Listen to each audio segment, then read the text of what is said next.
इथून हनोई आहे 653. मागे गेली एक रिवर होतं बॅकवॉटर. वेदर बघा कसं आहे. संध्याकाळ झालं म्हणा 5:30 वाजलेत.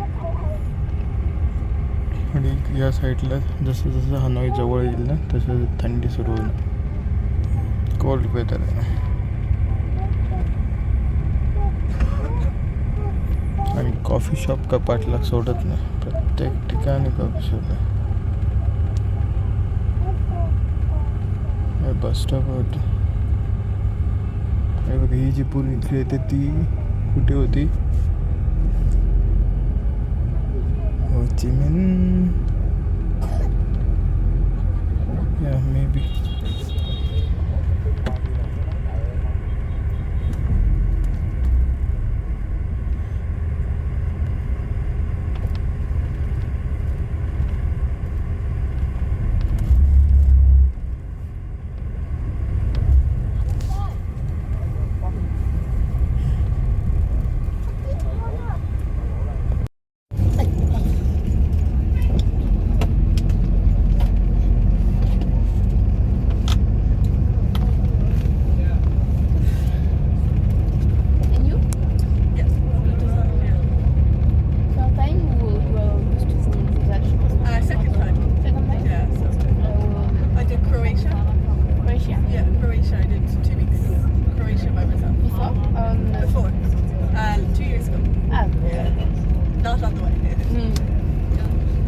Because go in Croatia in the winter, I think it was a good idea.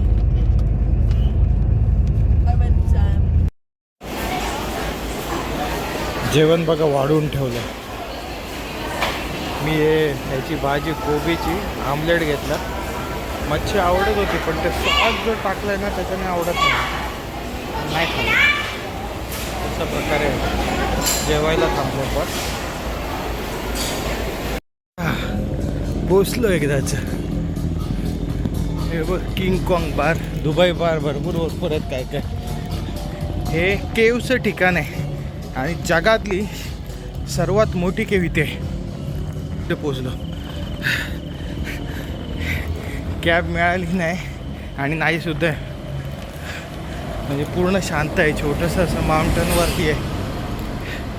हे बघा वजन 30 किलो. हे इकडे बॅग मोठी ती लॅपटॉप आणि गॅजेटची. बुकिंग झालेलं आहे. 350 रुपये 350 रुपयामध्ये म्हणालेलो पण लास्टला आत्ता पोचल्यावर गेली म्हणून 350ला मिळाले. पण पूल सगळं आहे. कोणच नाही बघा. गाड्या म्हणजे एक सुद्धा नाही आहे. काय कॅब देऊ का बुक. आणि पाऊस पडतोय. ठेवतो. बॅटरी पण डाऊन झाली.